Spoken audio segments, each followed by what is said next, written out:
Good evening, my all dear and lovely students. Welcome back to my YouTube channel, Neha Tiwari Study Motivation. Myself, Neha Tiwari, and today I will discuss about the smallest and largest organs in human body. Okay, आज का topic हम लोग का students है smallest and largest organ in human body, जो कि anatomy basics है।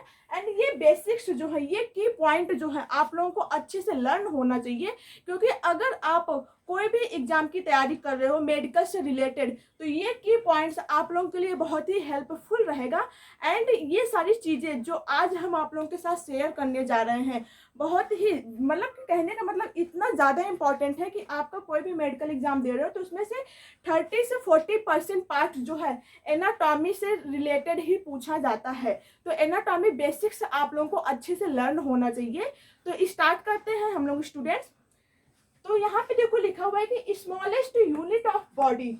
अगर ह्यूमन बॉडी की सबसे स्मॉलेस्ट यूनिट की बात करें तो वो क्या है? सेल। वो क्या है स्टूडेंट? सेल। ओके, तो सबसे स्मॉलेस्ट यूनिट ऑफ बॉडी वो क्या है? सेल। कहने का मतलब कोई भी लिविंग बींग्स का जो फॉर्मेशन होता है मम्मी के पेट में, जैसे ही उनका जो फॉर्मेशन होना स्टार्ट होता है तो वो सेल से ही स्टार्ट होता है। तो सबसे स्मॉलेस्ट यूनिट जो होता है उसे हम लोग सेल कहते हैं।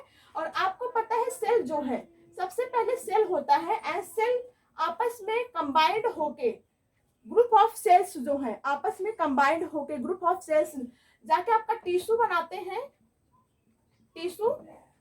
एंड टिश्यू से जाके आपका ऑर्गेन्स बनता है एंड ऑर्गेन्स आपस में कंबाइंड होके ऑर्गेन्स ऑर्गेन्स सिस्टम बनाते हैं, organ system. And then organisms की फॉर्मेशन होती है, ऑर्गेनिजम्स की फॉर्मेशन होती है। कहने का मतलब बेसिकली ये है स्टूडेंट्स कि किसी भी ऑर्गेनिजम्स की जो उत्पत्ति है, जो ओरिजिन है, जो इनका फॉर्मेशन है, जो स्टार्टिंग पॉइंट है, वो कहाँ से होता है? तो वो सेल से होता है। देख रहे हो आप, सेल है तो सेल आपस में मिलकर टिश्यू बनाते हैं, टिश्यू बहुत सारे टिश्यू आपस में मिलकर ऑर्गेन्स बना लेते हैं, ऑर्गेन्स बहुत सारे आपस में मिलकर ऑर्गेन सिस्टम बना लेते हैं। एंड ऑर्गेन सिस्टम्स बनने के बाद एक ऑर्गेनिजम्स की उत्पत्ति हो जाती है, एक ऑर्गेनिजम्स की फॉर्मेशन हो जाती है। तो बेसिकली कहने का मतलब जो है स्मॉलेस्ट यूनिट ऑफ बॉडी वो क्या है? सेल है। Okay, I hope are you getting my point? What is reason that is called smallest unit of body? तो स्मॉलेस्ट यूनिट ऑफ बॉडी किसे हम लोग कहते हैं? सेल को कहते हैं। एंड क्यों कहते हैं? क्योंकि सेल ही सबसे पहले जो है वो सेल से ही स्टार्टिंग होती है। किसी भी जीव की उत्पत्ति जो होती है वो किससे होती है? सेल से ही होती है। तो इसीलिए सेल को क्या कहते हैं? Smallest unit of body. Okay, next है लार्जेस्ट ऑर्गन ऑफ बॉडी। आपके बॉडी का सबसे लार्जेस्ट ऑर्गन क्या है? तो वो है स्किन। स्किन दैट मीन्स आपका जो बाहर की ये जो स्किन दिख रही है, जो मसल्स पार्ट है, ये आपका सबसे लार्जेस्ट ऑर्गन्स होता है, पूरे बॉडी का सबसे लार्जेस्ट ऑर्गन होता है। क्योंकि जो आपका स्किन है, स्किन में आपके सभी प्रकार के टिश्यूज मिलते हैं, चाहे वो एपिथेलियल टिश्यू हो, चाहे वो कनेक्टिव टिश्यू हो, चाहे वो आपका न्यूरॉन टिश्यू हो। कहने का मतलब सभी टिश्यूज जो होते हैं वो प्रेजेंट होते हैं स्किन की फॉर्मेशन में। इसीलिए स्किन जो है वो सबसे largest organ of the body होता है। ठीक है, हमने पहले क्या देखा? स्मॉलेस्ट यूनिट ऑफ बॉडी क्या है? सेल। सेकेंड है लार्जेस्ट ऑर्गन ऑफ बॉडी क्या है? वो है स्किन। ठीक है, थर्ड है largest cell of body in female. अगर फीमेल में बात करें कि सबसे लार्जेस्ट सेल क्या है फीमेल बॉडी में, अगर बात करें कि सबसे लार्जेस्ट सेल क्या है फीमेल बॉडी में, तो वो होता है ओवम। ओके, वो क्या होता है? ओवम।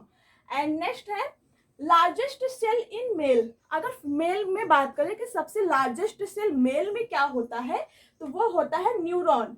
ओके स्टूडेंट्स, वो क्या होता है? न्यूरॉन। ये जो भी हमने पॉइंट्स राइट डाउन किया है आप लोगों के लिए, it is a really very most important for all medical examination. Okay ना, सभी मेडिकल एग्जामिनेशन के लिए ये सारा की पॉइंट है। तो ये आप लोगों को एकदम फिंगर टिप पे होना चाहिए, एकदम लर्न होना चाहिए। ठीक है ना स्टूडेंट्स? चलो एक बार हम लोग फिर से रिवाइज कर लेते हैं। सबसे पहला स्मॉलेस्ट यूनिट ऑफ बॉडी क्या है? सेल है। Largest organ of body, body का सबसे लार्जेस्ट ऑर्गन क्या है? स्किन है। क्यों स्किन है? जो मसल्स है उसी को हम लोग स्किन कहते हैं ना।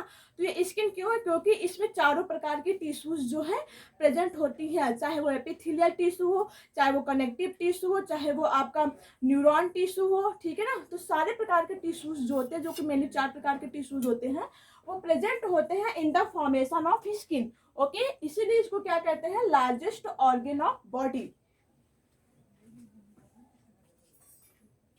ओके स्टूडेंट्स, नेक्स्ट हमने देखा था largest cell of body in female, वो ओवम है। Largest cell in male, neuron. अगर मेल में देखें सबसे लार्जेस्ट सेल क्या होता है, तो वो न्यूरॉन होता है। स्मॉलेस्ट सेल इन मेल, अगर मेल में देखें सबसे स्मॉलेस्ट सेल क्या होता है, तो वो होता है क्या? स्पर्म। क्या होता है? Sperm. Okay students, largest internal organ of body, internal organ, internal and external, ठीक है। एक्सटर्नल ऑर्गन क्या होता है? जो कि बाहर की तरफ ऑर्गन्स आपके हैं। इंटरनल ऑर्गन जो कि आपके इनसाइड ऑफ द प्रेजेंट है, बॉडी के इनसाइड ऑफ द जो ऑर्गन प्रेजेंट है उसे हम लोग क्या कहते हैं? इंटरनल ऑर्गन कहते हैं, ठीक है। तो ह्यूमन बॉडी का सबसे लार्जेस्ट इंटरनल ऑर्गन क्या होता है? लीवर होता है। Okay students, and largest gland of the body, आपके बॉडी का सबसे largest gland, gland that means ग्रंथि, जो कि क्या करती है? चीजों का सिक्रीशन करती हैं। और ये जो सिक्रीशन होता है ये आपके फूड के डाइजेशन में हेल्प करते हैं। हमने डाइजेशन वाले चैप्टर्स में अच्छे से पढ़ाया हुआ है, ठीक है ना। तो हम लोग बात कर रहे थे स्टूडेंट्स की जो लार्जेस्ट ग्लैंड ऑफ बॉडी है वो क्या है? लीवर है। Next, largest endocrine gland of the body, body का सबसे लार्जेस्ट इंडोक्राइन ग्लैंड क्या होता है? तो वो होता है थायराइड ग्लैंड।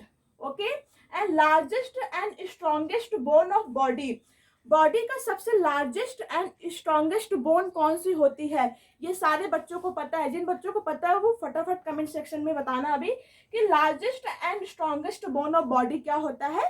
फीमर होता है, ठीक है। And smallest bone of body, तो स्मॉलेस्ट बोन ऑफ बॉडी क्या है? Stapes. Smallest bone of body क्या है students? Stapes. Smallest muscles of body क्या है? स्टेपीडियस। स्टेपीडियस कहने का मतलब ये है कि आपका सबसे स्मॉलेस्ट बोन क्या है? सबसे स्मॉलेस्ट बोन क्या है? स्टेपिस है। एंड सबसे स्मॉलेस्ट मसल क्या है? तो ये मसल्स जो है स्टेपिस के ऊपर ही प्रेजेंट होती हैं, ठीक है ना। इसीलिए इसको स्टेपिस के नाम से ही बोला जाता है, stapedius, stapedius. Okay, and next है लार्जेस्ट स्लाइवरी ग्लैंड्स, सबसे लार्जेस्ट स्लाइवरी ग्लैंड्स। अब आपको देखो ये स्लाइवरी ग्लैंड्स टर्म्स हमने अच्छे से डाइजेशन में डिस्क्राइब किया हुआ है। जो बच्चे नहीं पढ़े हैं उनको समझ लो लानत है। क्यों? क्योंकि हमने इतना अच्छे से, इतना शॉर्ट वे में एनसीईआरटी बुक के अकॉर्डिंग अच्छे से लेक्चर्स अपलोड किया हुआ है। तो आप लोग जाके वहाँ पे डाइजेशन वाला चैप्टर अच्छे से लगाओगे, ठीक है ना। अगर आप लोग 100% मार्क्स स्कोर करना चाहते हो, किसी एग्जाम्स को क्रैक करना चाहते हो, अदरवाइज मत लगाओ, ठीक है ना। तो देखो हम लोग क्या बात कर रहे थे कि जो सबसे लार्जेस्ट स्लाइवरी ग्लैंड्स है वो क्या है? पैरोटिड ग्लैंड्स है। क्या है स्टूडेंट्स? Parotid glands. अब ये स्लाइवरी ग्लैंड्स क्या होती है? देखो यहाँ पे भी हम बता दे रहे हैं कि जो स्लाइवरी ग्लैंड्स होते हैं ये आपके outside of the buccal cavity में प्रेजेंट होती हैं। एंड इनका काम होता है स्लाइवा को मतलब सिक्रीट करना, स्लाइवा को रिलीज करना। एंड ये स्लाइवा जो होते हैं वो आपके फूड में प्रेजेंट कार्बोहाइड्रेट का 30% पार्ट को डाइजेस्ट कर देते हैं। तो जो आपका कार्बोहाइड्रेट पार्ट है भोजन में जो कि पाया जाता है, फूड में पाया जाता है, तो उसका 30% पार्ट जो है वो आपके बक्कल कैविटी में ही डाइजेस्ट हो जाता है। तो ये किसका काम होता है? स्लाइवरी ग्लैंड्स का, जो कि क्या रिलीज करती हैं? स्लाइवा रिलीज करती हैं। और ये स्लाइवरी ग्लैंड्स में अगर बात की जाए स्टूडेंट्स की सबसे लार्जेस्ट स्लाइवरी ग्लैंड्स कौन सी होती हैं, तो वो होता है parotid glands. Okay, I hope are you getting my points. Next है स्टूडेंट्स स्मॉलेस्ट स्लाइवरी ग्लैंड्स। सबसे स्मॉलेस्ट स्लाइवरी ग्लैंड्स कौन सी होती है? तो वो होता है sublingual glands. Okay, and next है students largest phagocyte of cell. Largest phagocyte of cell, cell का लार्जेस्ट फैगोसाइट सेल कौन सा है? तो तो वो है मोनोसाइट। इसके बारे में भी हमने डिस्कस किया हुआ है ब्लड वाले चैप्टर्स में। तो जो बच्चे ब्लड वाला चैप्टर भी नहीं लगाए हुए तो वो जाके हमारे चैनल में चेक करो, और वहाँ पे अच्छे से डिस्क्राइब किया गया है हर एक टॉपिक को आपके एनसीईआरटी बुक के अकॉर्डिंग, ब्लड वाला चैप्टर्स। तो हमने वहाँ पे आपको क्या बताया था कि जो मोनोसाइट है ये आपका पार्ट है किसका, leukocyte, that means white blood cells का। तो व्हाइट ब्लड सेल्स में जो आपका मोनोसाइट पार्ट होता है उसको हम लोग फैगोसाइट बोलते हैं। एंड फैगोसाइट टर्म का मतलब ये होता है स्टूडेंट कि जो भी हम लोगों के शरीर के अंदर, चाहे वो एयर के थ्रू, चाहे वो फूड के थ्रू, किसी के भी थ्रू, जो भी हम लोगों के बॉडी के अंदर हार्मफुल ऑर्गेनिजम्स इंटर करते हैं, तो ये जो फैगोसाइट सेल्स होते हैं दैट इज मोनोसाइट, ये उनको डिस्ट्रॉय करने का काम करते हैं। ठीक है ना। तो इसीलिए स्टूडेंट्स जो आपका मोनोसाइट सेल है ये बहुत ही इंपॉर्टेंट होता है, क्योंकि ये हम लोग के शरीर में इंटर हुए, चाहे एयर के थ्रू, चाहे फूड के थ्रू, जो भी हार्मफुल ऑर्गेनिजम्स होते हैं, फॉर एग्जाम्पल जैसे कि बैक्टीरिया, वायरस या अदर माइक्रो ऑर्गेनिजम्स जो भी इंटर कर जा रहे हैं, तो ये जो मोनोसाइट सेल होते हैं ये उनको वहीं पे डिस्ट्रॉय कर देते हैं। जैसे ही इनके कांटेक्ट में ये पहुंचते हैं हार्मफुल जो भी ऑर्गेनिजम्स है, ये क्या कर देते हैं, इनको वहीं पे डिस्ट्रॉय कर देते हैं। ठीक है। I hope are you getting my point. तो ये जितना भी हमने यहाँ पे की पॉइंट आप लोगों के लिए नोट्स किया है उसको आप लोग लर्न करके आओगे। ये तो अभी पार्ट 1 है, अभी पार्ट 2 में हम लोग अपने बॉडी के अंडर प्रेजेंट और स्मॉलेस्ट एंड लॉन्गेस्ट ऑर्गन्स के बारे में देखेंगे। ठीक है ना। चलो एक बार फिर से हम लोग रिवाइज कर लेते हैं फटाफट। स्मॉलेस्ट यूनिट ऑफ बॉडी क्या है, cell. Largest organ of body, body का लार्जेस्ट ऑर्गन क्या है, स्किन है। क्यों स्किन है, क्योंकि स्किन जो है वो चारों प्रकार के टिश्यू से मिलके बनता है। ठीक है ना। क्यों, देखो टिश्यू कितने होते हैं आपके, मेनली 4 होते हैं। हमने आपको क्या बताया था कि कोई भी ह्यूमन बॉडी जो है पूरा सर से लेके पांव तक कोई भी ह्यूमन बींग्स जो है वो मेनली 4 प्रकार के टिश्यू से मिलके बनता है। कौन कौन सा टिश्यू होता है, देखो यहाँ पे हम बता रहे हैं आप लोगों को, मेनली 4 प्रकार के टिश्यू से मिलके बनता है पूरा ह्यूमन बॉडी। सबसे पहली बात की जाए तो epithelial tissue, epithelial tissue. Okay, चलो हम यहाँ पे नंबरिंग वाइज लिख दे रहे हैं। ये पहला हो गया। दूसरा कनेक्टिव टिश्यू, कनेक्टिव टिश्यू। तीसरा न्यूरॉन टिश्यू, जिसे हम लोग नर्वस टिश्यू कहते हैं, न्यूरॉन्स जो भी बनते हैं। उससे पहले होता है muscular tissue students, neurons tissue के पहले हम लोग मस्कुलर टिश्यू के बारे में पढ़ते हैं, मस्कुलर टिश्यू। एंड चौथा जो होता है वो होता है न्यूरल टिश्यू या neuron tissue. Okay, neuron tissue.